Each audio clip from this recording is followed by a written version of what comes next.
Serta-merta ia kaget ketika melihat ke arah jendela kamarnya. Assalamualaikum warahmatullahi wabarakatuh. Halo, hai, selamat malam sobat dan sobatku di Nusantara, dimanapun Anda sedang berada. Mudah-mudahan sehat selalu ya. Nah, kali ini di channel Mary Reaction, Bu Demi juga akan menambahkan satu acara baru, yaitu Respon Teror, Reaksi Spontan Tema Horor. Bude akan menceritakan kisah-kisah horor atau misteri yang semoga saja bisa menghibur sobat-sobatku dimanapun Anda sedang berada. Baiklah, langsung saja kita akan masuk ke cerita yang pertama. Ini dia.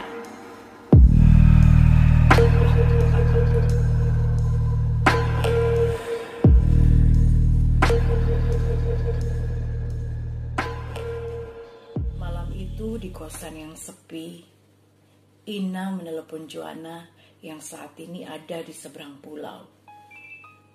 Mereka hanya bisa saling telepon atau video call akhir-akhir ini untuk sekedar melepas rindu. Karena memang kondisi pandemi masih belum memperbolehkan kampus membuka kuliah secara luring. Ina kok masih ada di kosan, gak pulang seperti teman-temannya? Iya, karena memang kos-kosan itu milik Bude Hera. Budenya sendiri yang saat ini harus berada di rumah sakit karena positif COVID-19. Ina benar-benar kesepian karena selama ini Mak Siti yang biasa membersihkan rumah besar itu memang pulang pergi. Sesekali saja menginap kalau memang besoknya ada pekerjaan tambahan dari Bude. Nah, setelah kurang lebih setengah jam ia ngobrol dengan sahabatnya itu, matanya mulai lelah. Setelah beberapa kali kata bye, see you yang saling mereka ucapkan, sambungan telepon terputus. Ina melihat jam di ponselnya dan ternyata saat itu baru sekitar pukul 23.30 alias setengah 12 malam. Ia pun menyetel alarm agar besok pagi bisa terbangun lebih cepat karena banyak yang harus ia kerjakan, termasuk mencuci motornya yang mungkin sudah sekitar sebulan ini tidak dibelainya. Tak seberapa lama setelah berbaring dan sebentar menghitung domba lompat pagar di imajinasinya, ia pun mengantuk dan terpejam. Masih terdengar bunyi motor lewat sesekali di depan kosan yang memang berada di pinggir jalan tikus itu.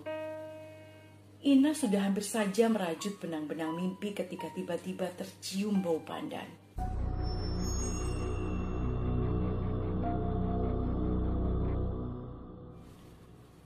Kok ada bau wangi pandan? Ini dari mana ya? Pikirnya. Tapi ia berusaha tidak memikirkannya dan terus berusaha tidur. Udara pun terasa semakin dingin entah kenapa, padahal AC-nya gak dinyalakan.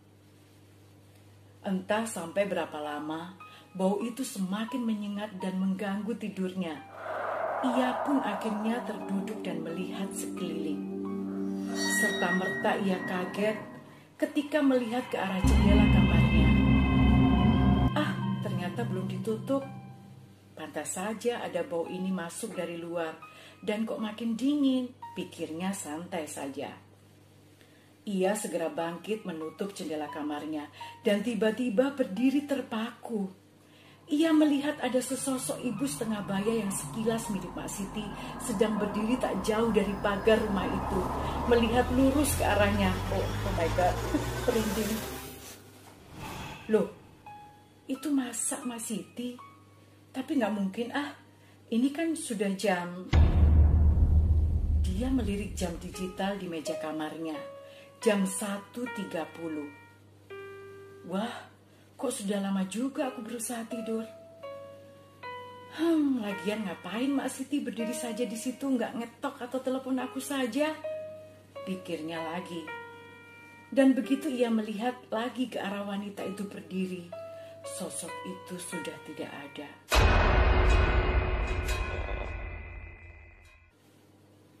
Ina memang sedikit kaget, tapi masih berusaha tenang.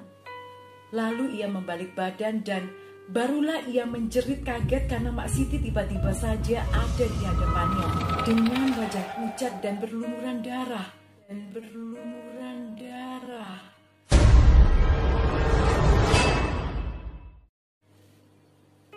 Ina sudah tak ingat lagi apa yang terjadi.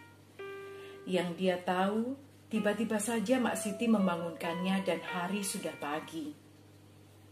Mak Siti menemukannya sedang pingsan di dekat jendela kamar dan memanggil anaknya untuk membantu memindahkan ke tempat tidur. Ina masih pusing dan melihat Mak Siti dengan sedikit takut. Lalu ia memberanikan diri untuk bertanya, "Apa semalam Mak Siti berdiri di depan rumah sekitar jam 1?"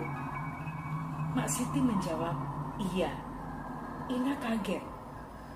Lalu kemudian Mak Siti mengatakan, saat itu ia lewat depan rumah karena akan pergi ke tempat putrinya di kampung sebelah karena urusan penting.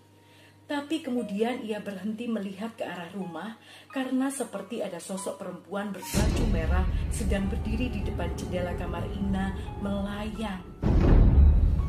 Karena takut, akhirnya Mak Siti segera pergi dari situ.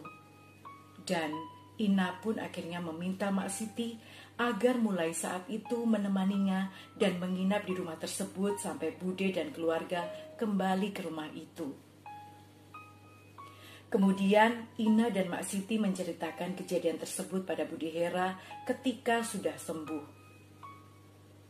Dan tak berapa lama kemudian, Bude Hera memutuskan untuk menjual rumah itu karena berarti selama ini cerita dari orang sekitar benar. Rumah itu dihuni oleh sosok perempuan berbaju merah yang sering menampakkan diri pada para penjaga malam. Pantas saja dulu Bude Hera mendapatkan rumah itu dengan harga beli yang lumayan jauh lebih murah dari rata-rata hunian mewah di kompleks tersebut.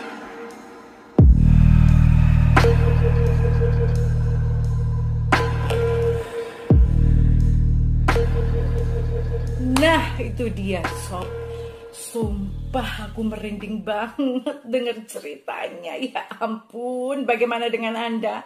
Jadi ya sob ya, ini tadi cerita yang Bude bawakan untuk Anda, yang semoga saja bisa menghibur Anda semua ya. Bisa merasakan merindingnya seperti Bude. Dan Bude Meni sebetulnya memberanikan diri. Ini story original dari tim Mary Action ya sob ya. Jadi untuk Anda yang mungkin nanti punya cerita-cerita horor atau kisah-kisah misteri ya, bisa langsung saja DM di Mary Action ya, Instagramnya Bude. Nanti di video Bude akan Bude sertakan dan juga ada di deskripsi, oke? Jadi kesimpulannya, Bude takut. Sebetulnya Bude takut. Jadi Bude mau ngopi dulu. Kesimpulannya sob ya, si Ina sama Mak Siti ini tadi dipermainkan oleh satu sosok yang berbaju merah atau makhluk astral ya, atau itu tadi penghuni rumahnya Bude Hera.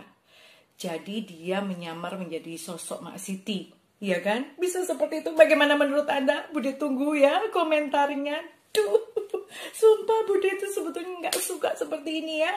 Oke, jadi Bude akan menghadirkan respon teror atau reaksi spontan tema horor setiap hari Kamis malam Jumat. Oke, sampai di sini dulu. Mudah-mudahan terhibur. Sekali lagi untuk Anda yang belum subscribe, silahkan langsung cetak tombol subscribe-nya, loncengnya juga supaya Anda tahu ketika Bude mengupload video terbaru, dapat notifikasinya. Silahkan like kalau suka dan juga komen kalau memang pengen komen.